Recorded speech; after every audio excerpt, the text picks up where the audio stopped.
about a year and a half, we'll be able to have about, let's say, 10 times the number. Invite some friends who couldn't make it today because, frankly, this is a sold-out crowd. Has been ever since I've been president. Every year it's been sold out. So a lot of great friends. Here's your knockout panel, okay? For those that are interested, see that curtain? You open that curtain, and it's a beautiful funnel right into the most beautiful ballroom. So it's pretty. And they wanted it for 150 years. We're getting it done a lot. Getting a lot of other things done too. Well, I want to thank you all and welcome you to the White House on this very special occasion. It is indeed. I've been at every one of them, and we celebrate the 100th anniversary of Black History Month. That's a big deal.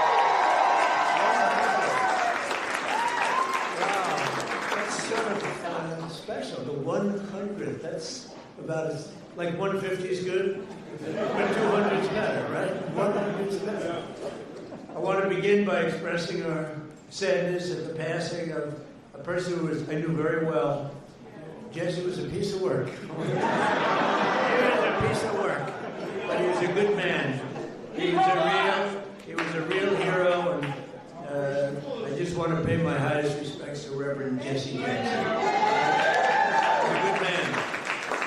Actually, as you got to know him, you got better and better all the time. A lot of people, you get to know them, they get worse and worse. Jesse got better and better.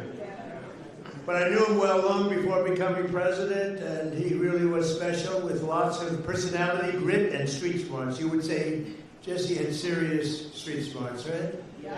Very important ingredient to life, I will tell you. He was gregarious and someone who truly loved people and a force of nature. He was somebody that we're going to greatly miss, and on behalf of everyone here today, I know you join me in sending our condolences to the entire family. Great family. We're also honored to be joined this afternoon by many exceptional African-American leaders and patriots, including Secretary Scott Turner. Where is Scott? Where is Scott? Will you come up here, Scott? He was recommended by somebody who's very special to me, Ben Carson. Ben Carson. Where's Ben? Come on up here, Ben. Come here. I gotta get him. And his wonderful wife, Candy. Candy, I'm gonna steal Ben for a second because, you know, Ben recommended Scott. And when Ben recommends somebody, I just do it. Did I make a good decision? Be careful. Don't fall, Ben. If you fall, that's the end. You can never recover from a fall. You can make the greatest speech ever, but if you fall, my predecessor taught me that. So is Scott doing a good job there? Come on, say that. One of the reasons I was so high on Scott Turner is he was really the driving force behind the opportunity zones. It doesn't get nearly the attention that it should, but it was because President Trump realized that the best way to get things done is through public-private partnerships and have everybody with skin in the game. And it is working, as are all the other things that he's been recommending. And at some point, the mainstream media will recognize that you don't politicize everything. You open your eyes and your ears, and you look and you see what works, and you deal with that. But the best thing about Scott, he's got a lot of energy. You know, I'm an old man now. I'll be 75 on my next birthday. I'm not like President Trump. He just goes forever. No one else is like that. But Scott Turner, we call him the Energizer Bunny, and he is doing a fantastic job. And I want to congratulate all the people at HUD because most of them have come back and continued with what we were doing during the first Trump term, and it's fantastic.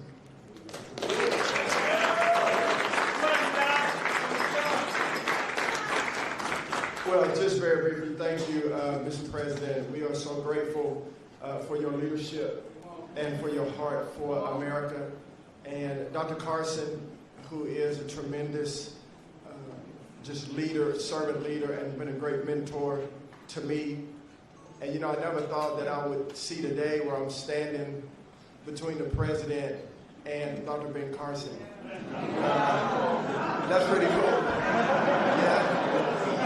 And so I just want to say to everyone that's here, as we celebrate this special day in not only Black history, but American history, this year that we've been here, under President Trump, the Lord has been so gracious to us. He's been faithful, and the president has been a tremendous leader in his work ethic, his heart for people. And when he says America first, he really does mean America first. And to be able to stand on the shoulders of Dr. Ben Carson and for the president to trust Dr. Carson at his word is truly humbling for me. And so to stand now as the servant leader and the Secretary of HUD, I'm grateful to the Lord, I'm grateful to the President and Dr. Carson, and I promise you we will continue to do good work and to make not just housing affordable and everybody achieve the American dream, but really to bring transformation and so that those that are in our country who depend on subsidies and this, that, and the other will get off of that and live a life of self-sustainability. God bless y'all.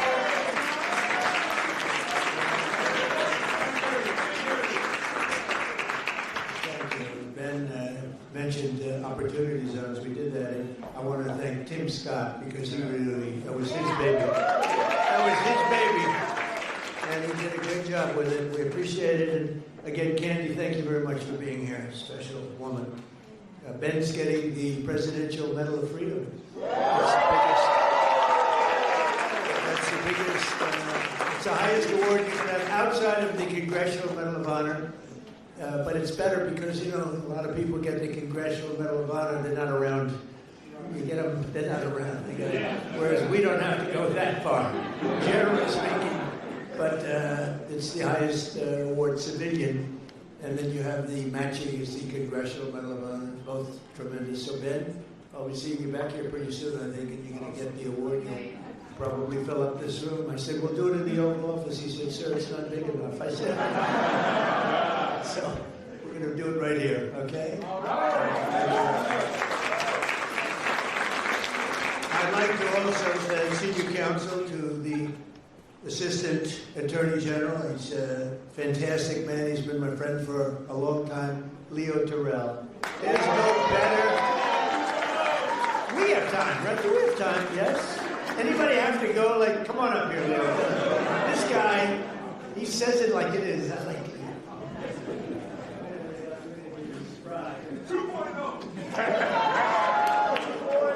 Let me just thank you very much, Mr. President. First of all, we are living under the administration of the greatest president in our lifetime.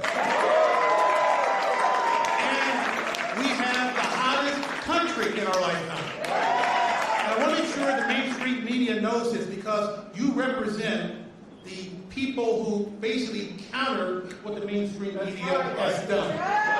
President Trump was the president who fully funded historically black colleges and universities.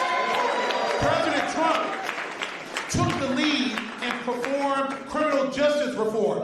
President Trump made sure that we had opportunity zones. Let me close by saying this. This country is at a crossroads, and we have the right president at the right time. Yeah. And if you want school choice, like I know you do, President Trump wants it. If you want a law and order society and secure border, President Trump wants it. And more importantly, I say this because this is the greatest country on the planet. American citizens should decide American elections. Vote for the same that.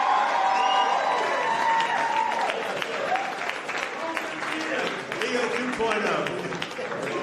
We love Leo. Thank you, Leo. That was very good.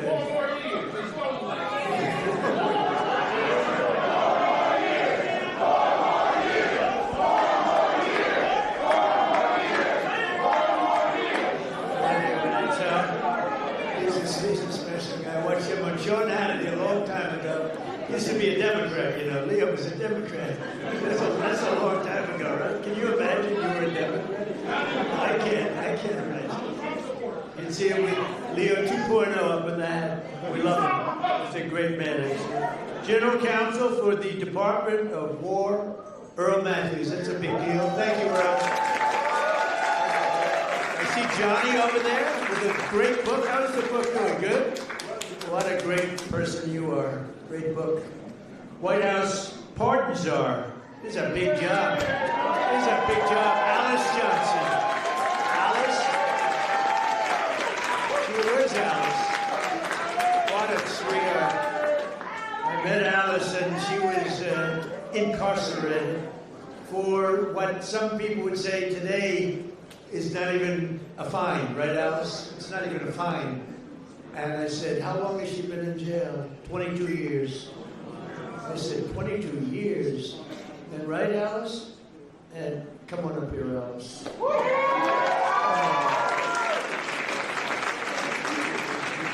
I said, 22 years, and she was on a phone call. This was over a phone call.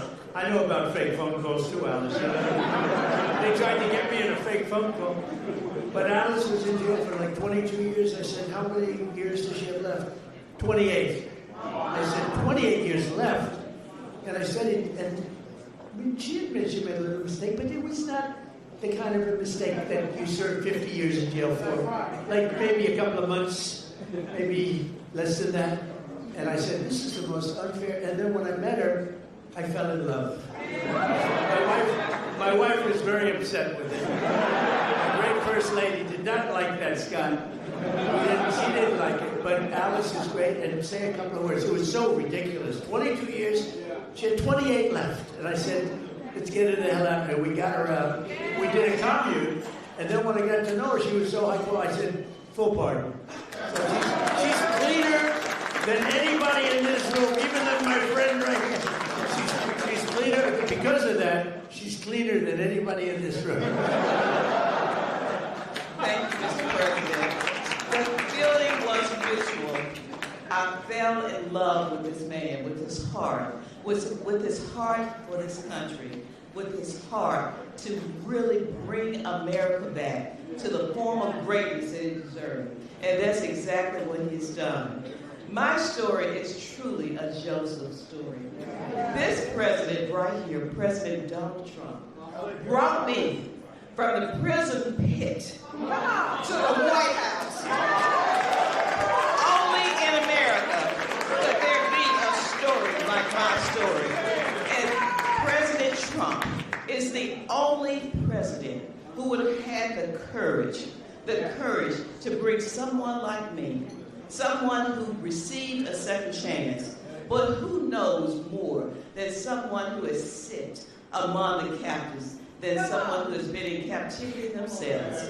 I did not get comfortable in my own freedom, but I went back, as Harriet Tubman said she did. She went back to draw many others into freedom. And President Trump has listened to those recommendations. There's so much more to come, because when you see me, you see a miracle. You see hope. You see second chances. And you see someone who is willing to roll up their sleeves and do the work, do the hard work to help individuals gain their freedom. President Trump did something historic in his first term. He signed the First Step Act into law. And for that, over 40,000, and that number is low, over 40,000 individuals have come home to their families early.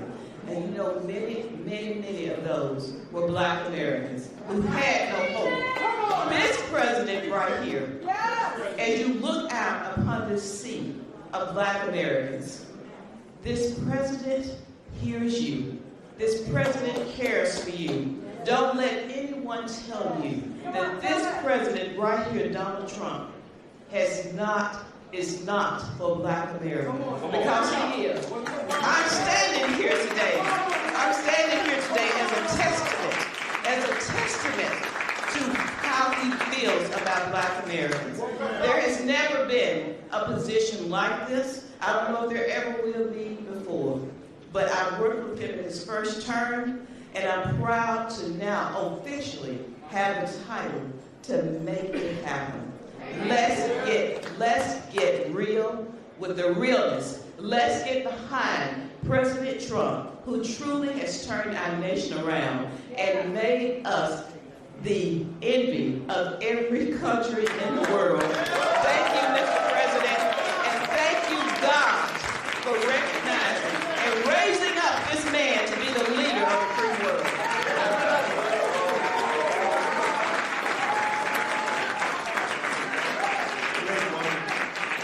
You know, when I was looking for a pardon person, like a pardon czar, they gave me somebody from Harvard, somebody from Yale, somebody from Princeton, somebody from Penn, somebody from Stanford.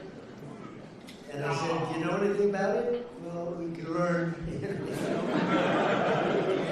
When I met Alice, I said, "She's better than these people." And she's done a fantastic job. You know, I said to Alice, I said, "So I'm looking for people like you to let out.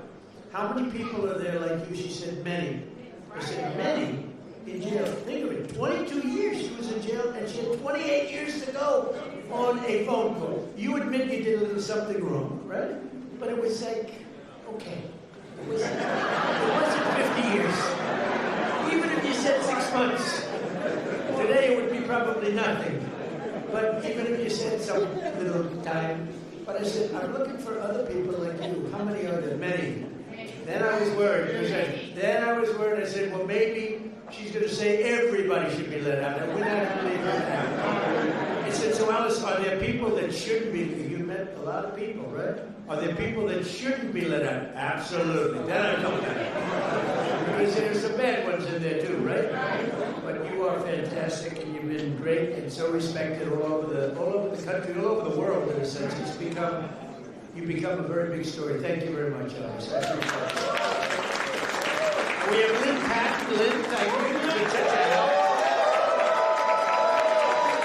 And Kelly Mitchell, thank you, Kelly. Thank you. Where's Kelly? Thank you, Kelly. And we have Dr. Alvina King. Thank you, darling. Thank you. You've been with me from day one, right? From day one, she's been there. She's been fighting for me, and I fight for her. I don't have to do too much fighting for her. She takes care of herself. Thank you. Thank you. We can say Merry Christmas, right? Thank you. Thank you for all that support for years, right? Even before Alice, a long time, years before Alice, right? Thank you, darling. Corinne Rankin, thank you very much. Thank you very much. Thank you, Corinne. And Deontay Johnson.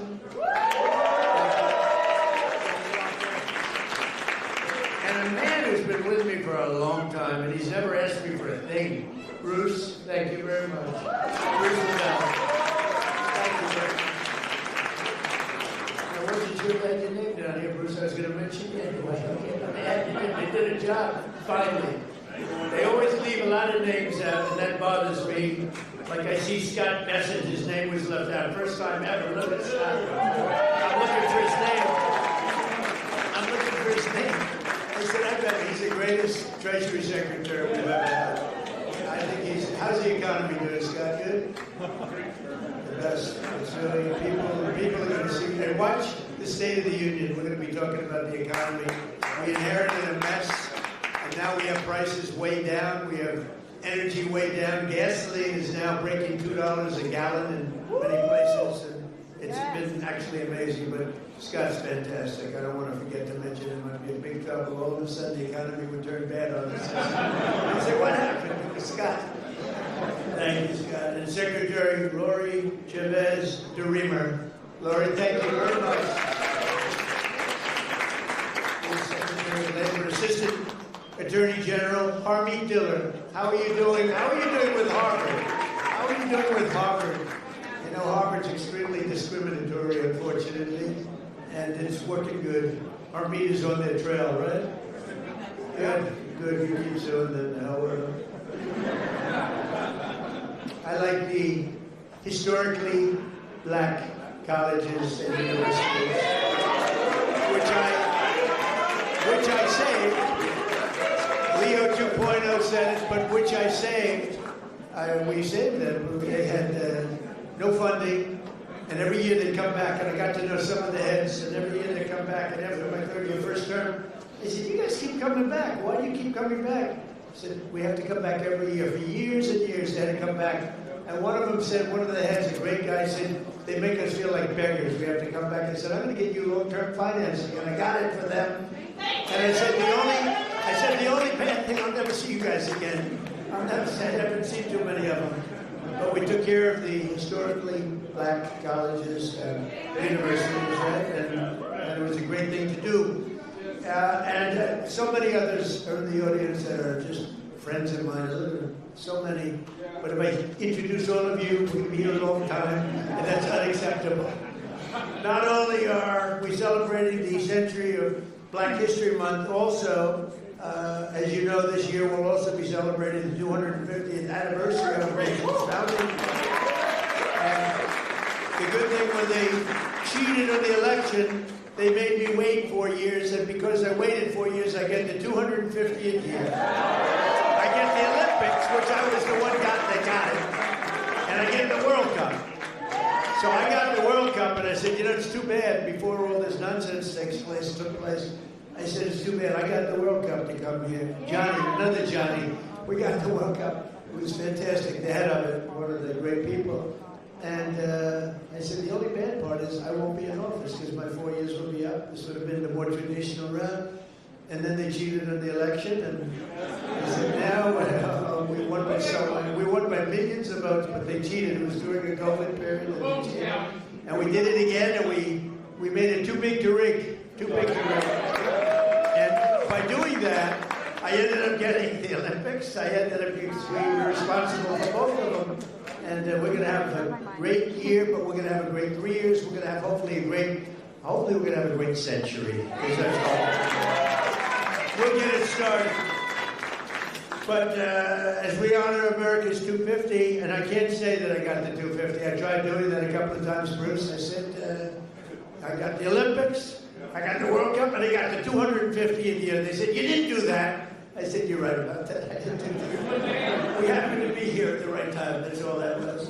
But we thank God for the strength and courage and grit and devotion of Black Americans who have helped make America the most powerful country in the history of the world we now have. And you saw that with our attack a few weeks ago on Venezuela.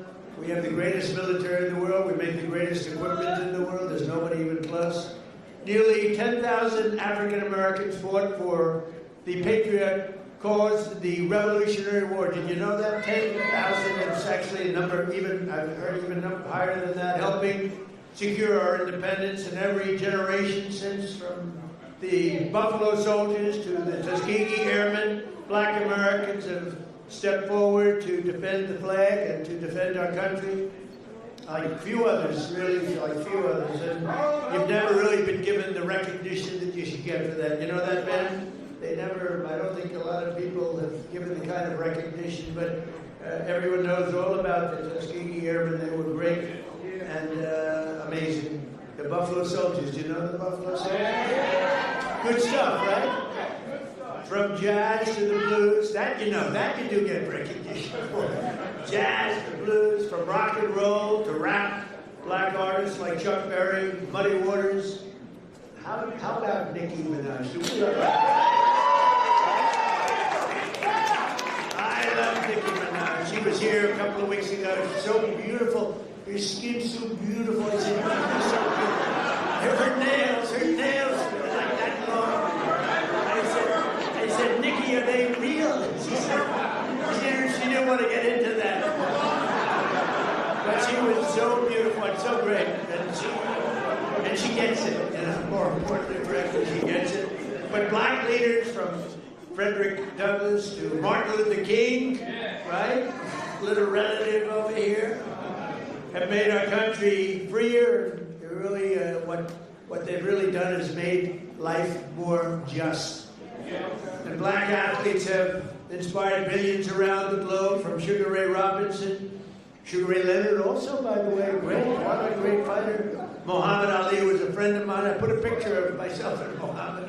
It was another piece of work you talk about, a piece of work, but he could fight, couldn't he? Mike Tyson, boy, I tell you, Mike has been loyal to me. Whenever they come out, they say, Trump's a racist. It's like a statement. Trump's a racist. Mike Tyson goes, he's not a racist, he's my friend, he's been there from the beginning, good times and bad. But Mike Tyson's a great guy, and he was so loyal, always been loyal. And Herschel Walker, speaking about loyal, how good a football player was Herschel? Herschel Walker, now he's the ambassador to the Bahamas. I don't know, Bahamas, Bermuda, is it Bahamas, whatever. It's a nice place. You'd like that, Bruce, wouldn't you? Bruce wants it. And a guy became really, he liked Trump, Jim Brown. He was tough. He'd come in, he was very silent. He was silent but deadly. He'd come in and he'd look at people, and if he didn't like them, he'd just look at me and he'd go, no good. He'd rip the heart out. I would say there can't be a greater football player than Jim Brown. By the way, Lawrence Taylor, great friend. The great Lawrence Taylor, the greatest defensive player probably in the history of football. He's a great friend of mine. But I'm longer off the tee than him. You know what? Because I take the club back further. He takes the club back this far, and he hits it 200 yards. When you can do that, you're strong. He is a great guy, I'll tell you that. And all of this is a part of the legacy that we celebrated on July 4th, 2026, because Black History Month is really all about American history. And this is a big year. This is a big year for you. During my first term, I was honored to deliver unprecedented victories for Black Americans and all Americans, frankly. But Black Americans, I single-handedly secured record long-term funding for. I told you, the historically Black colleges and universities. I created nearly 9,000 opportunity zones with our great secretary. And also, I think we have to do, as I said before, Tim Scott really, he came to me with that idea, and we put it into use, right, Scott? And I signed historic criminal justice reform into law. We got criminal justice reform. Just so you know, for 30 years, you, more than any other group of people, has been trying to get criminal justice reform, and they couldn't do it. And a group of people came to my office, and they asked me to do it. They couldn't get it. They needed 5 conservative votes in the Senate, and conservative was 5 conservative white votes in the Senate. And of the 5, all 5 of them were totally against it. I called them up, and they were great. They were great. And one of them was Senator John Kennedy, to be honest with you. He was not in favor of it, and I spoke to him, and he was 100%. He's a great senator, a great guy, and you know that he was a tremendous help. So we got criminal justice reform done and approved, and nobody thought it could be done. And it's no wonder that in 2024 we won more African American votes than any Republican presidential candidate in history. And just over 1 year ago, we had a dead country. We were a dead country. Scott just said it. We were dead as a doornail. We had an idiot as our president. We had a man that was not a president. Number one, he didn't win the election. He was not a president. Yeah, right. He was a real beauty, wasn't he? He allowed 25 million people into our country. Many of them should not have been here. Now we have, by the way, we went from the worst border in history to the best, by far, the best border. But I had the support of many people, Bruce. I had the support of many people in this room, and we got right now the hottest country anywhere in the world. King of Saudi Arabia told me that. He said, you were a dead country a year and a half ago. Now you're the hottest country. We're the hottest country right now anywhere in the world. And you're a big part of it. And you're a big beneficiary. I tell you what, take a look at your 401ks. Has anybody got a 401k that's lower than it was? Lower than it was a year ago? They're double. I mean, they are through the roof. The stock market has hit 53 all-time record highs since the election. And earlier this month, the Dow Jones Industrial Average rose above 50,000 for the first time ever. Right, Scott? First time ever. And also, you know, they don't talk about this. The S&P broke 7,000. So when I got elected, they said, for the S&P to break 7,000 within 4 years would be a great achievement for the president. And for the Dow Jones to break 50,000 would be a great thing, but it's not possible. They were talking about it in 4 years. Scott, they said in 4 years it would not be possible to break 50,000 or 7,000 under these two very important, call them metrics. The metrics. And you know what happened? We broke it before the end of my first year. So we did something. So they said we couldn't do it in 4 years. We did it in 1 year. More Americans are working today than at any time in American history. So we have more Americans right now working than at any time. And you know, when I see this stuff, I get the fake news back there a lot of it. Thank you. I agree. Sometimes we have to be very careful because they actually go, and it's not pretty, Leo. We have to get Leo and the DOJ involved. But think of that, Leo, think of that. More Americans are working today than any time in history. And since I took office, African-American employment has increased by 182,000, the highest jobs.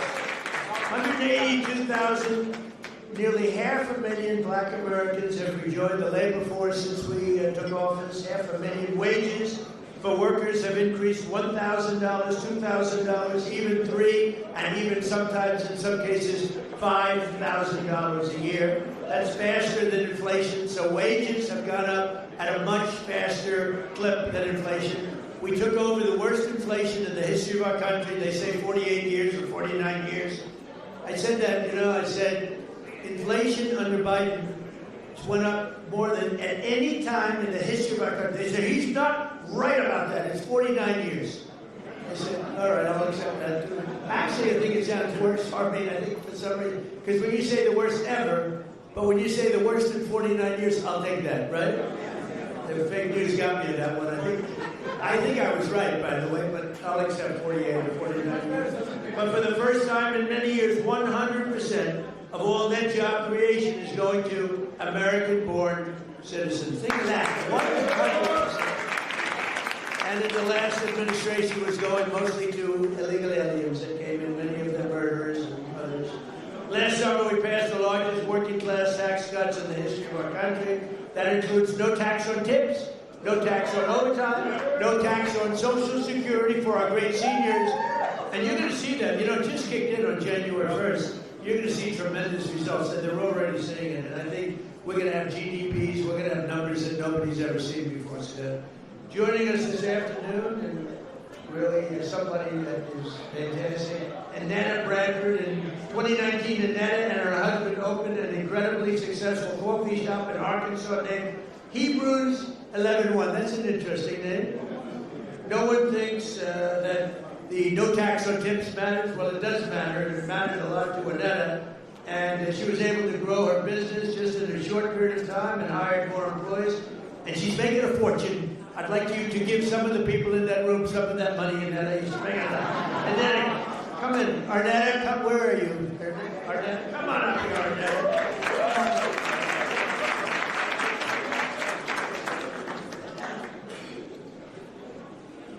I can't do anything first but say to God be the glory.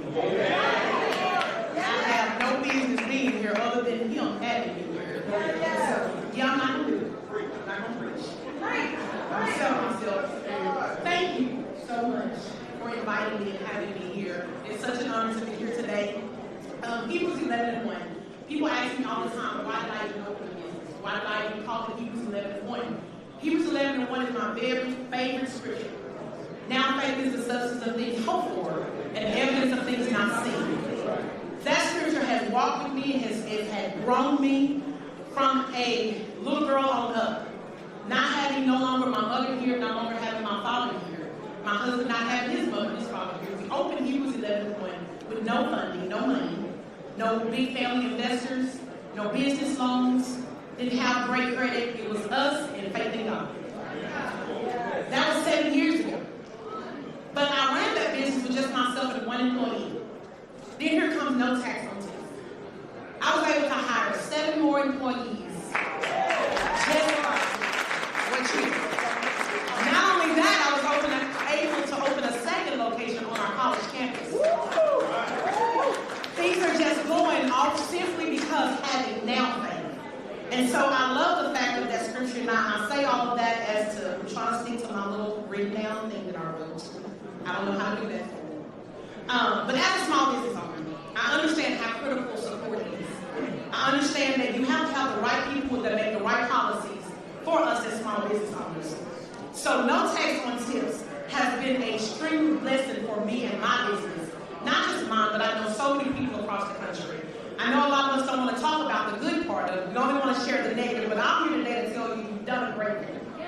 Thank you for just loving on us and showing us that even in small town Hope, Arkansas, and I have got to say this, I have the best governor in the world. I don't only just call Sarah my friend, I call her my sister. And so that's why I am here today to just tell you that no tax on tips has been an amazing blessing for me. President Trump has been an amazing blessing for me. And at the end of the day, Jesus has been an amazing blessing for me. I love you guys and thank you so much. And I am a youth pastor, but I will not preach on today. I love y'all. Thank you so much.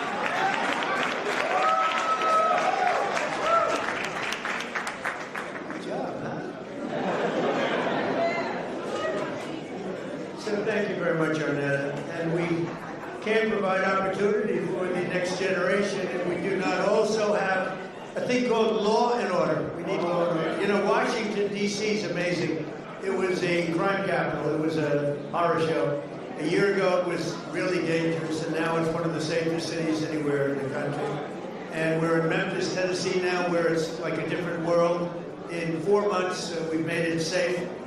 We're in Louisiana, as you know, lots of other places, and we have the lowest crime numbers that we've had in many years. We have the lowest murder numbers in 125 years since 1900. And that's despite the fact that a lot of people are here, but those people have been taken out. Lots of them have been taken out. That's why we stopped the invasion at the southern border. And just 1 year ago, and think of this, 1 year ago, we had the absolute worst border that we've ever had, and now we have the safest border that we've ever had. So it's going to be really something. 125 years ago, that's before my father was born. I had a wonderful father, but that was before. So we have, murders are down from 125 years. We have the best numbers. When you think about it, that's pretty incredible. And those numbers are made up by Democrats. Can you believe it? They don't want to give me those numbers. They can add a couple of people here and there. But I've also deployed the National Guard to bring back safety to Memphis and to New Orleans and Washington. And the National Guard has been incredible, and people are safe. In the case of Washington, the restaurants were all closing up. People were getting really badly hurt and killed, frankly. Many people killed. And now you can walk down the street and you have nothing to fear. We have one of the safest cities in the world. And it happened very fast, Bruce. One of those who knows the importance of this mission is Felicia Cook, a lifelong Washingtonian who tragically lost her grandson to violence in 2017. Felicia, we're so sorry, and you are a spectacular person. If you could say a few words, please. Thank you very much. Help her up. We don't want any mistakes. Yes, you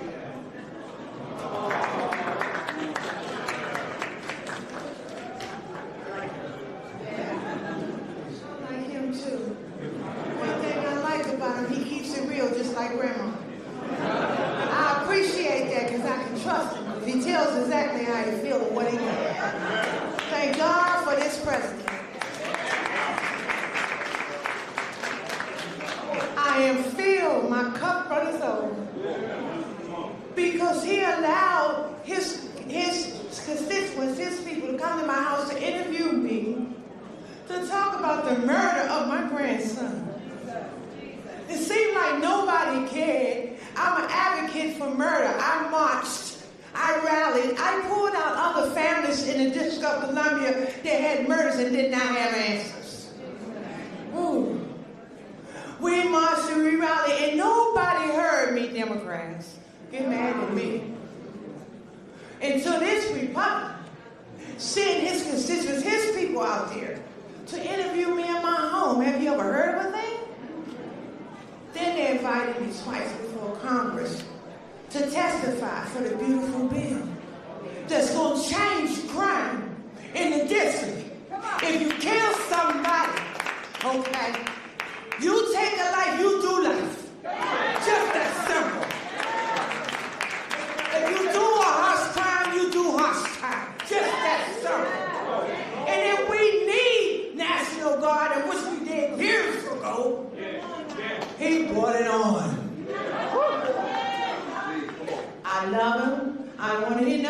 say about that racist stuff. And don't be looking at me in the news, hating on me because I'm standing up for somebody that deserves to be stand up for. Get off the man's back. Let him do his job. He's doing the right thing. Back up off.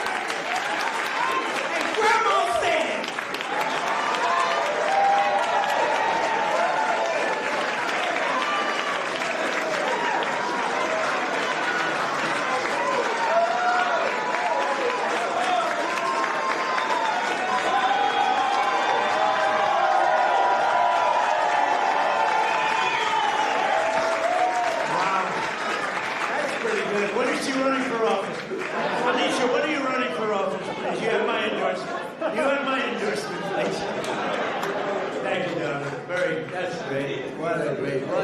and it's from the heart.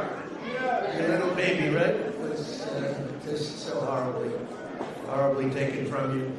Under the Trump administration, we believe that no community should be abandoned to the scourge of violent crime, and we're saving thousands and thousands of lives in many cities. And frankly, if these radical left lunatic Democrats would come and say, please help us, please, we'd stop crimes all over the place. And we're doing it in a lot of cities. Sometimes we have to force ourselves upon them because they're so bad. And I don't even think they realize what's happening to their cities and their towns. But every town that we go in, every city that we go in, like Washington, police, you feel much safer now. Totally safe. You can walk to a restaurant. The restaurants are all closing now. You can't get a restaurant. And the bad news is you can't get into a restaurant. But it's a great thing to see what's happening in Washington. It's like it's a hot place, and hopefully people will be coming in record numbers. I know we need a little help. You need help in Atlanta. You're right, Atlanta. We could take care of Atlanta. I'll tell you what. You ought to get them to call me. We could take care of Atlanta so fast.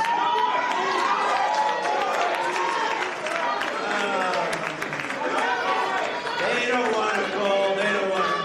They don't want to call because they don't want to admit it, and they'll never fix it themselves. Don't forget, we move people out. We don't just go in and be tough guys. We move people out. We take career criminals and we get them out. And we bring them back to the country from where they came. And think of it: 90% of the crime is caused by 2% of the people. So when you get the criminals out, you solve a lot of problems. Another way that we're fulfilling our duty to the next generation is the single biggest thing that's happened having to do with schools and education. It's called school choice, and our great, big, beautiful bill. Our beautiful bill, which really covers 4 years. We put it all together. That's why we call it the great, big, beautiful bill. This will help millions of African-American children and ensure that no child is condemned to a failing government or a horrible school. And we have a person here who's fantastic on this subject. Greta, would you please come up? Please, Greta, come on up. And her beautiful daughter.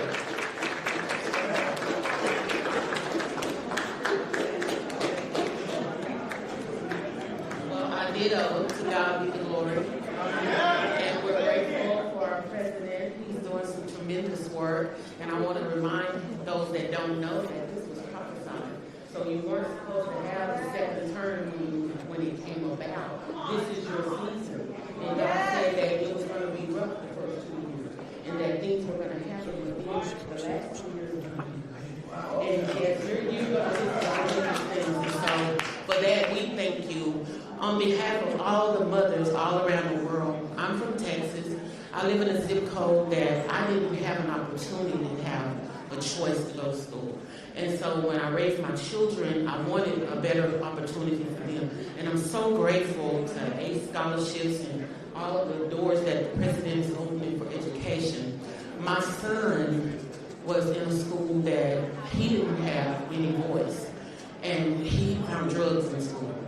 And he died. And so I'm here today to just show my appreciation for all the moms around the world. We have a choice now. This choice is so important to mothers. I have a child that, because I had a choice, she's in private school. She's thriving. She's thriving.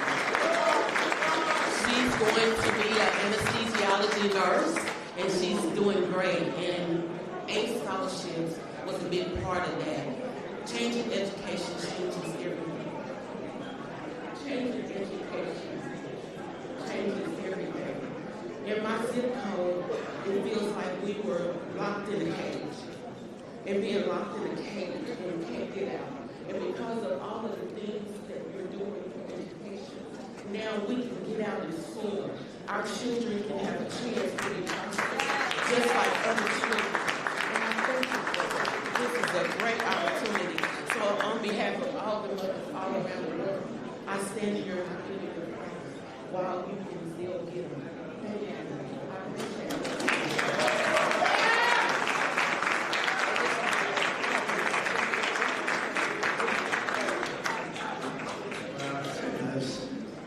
Thank you very much. Thanks, Scott. So, we're calling it end, and I just want to say this is an honor to be here. We celebrate Black History Month. We honor the memory of those who came before us by continuing their legacy and fighting for an America that's really an America that's safe and strong and prosperous. We now have a country that's bigger, better, greater than ever before. I want to thank all my secretaries and all of the people that came here. Our military leaders are here. We have a lot of people that are here, and I want to thank you all. But this is a very special group of people. So happy Black History Month, happy Black History Year, and happy Black History Century. Thank you all. Thank you, Bruce. Thank you. Thank you very much, everybody.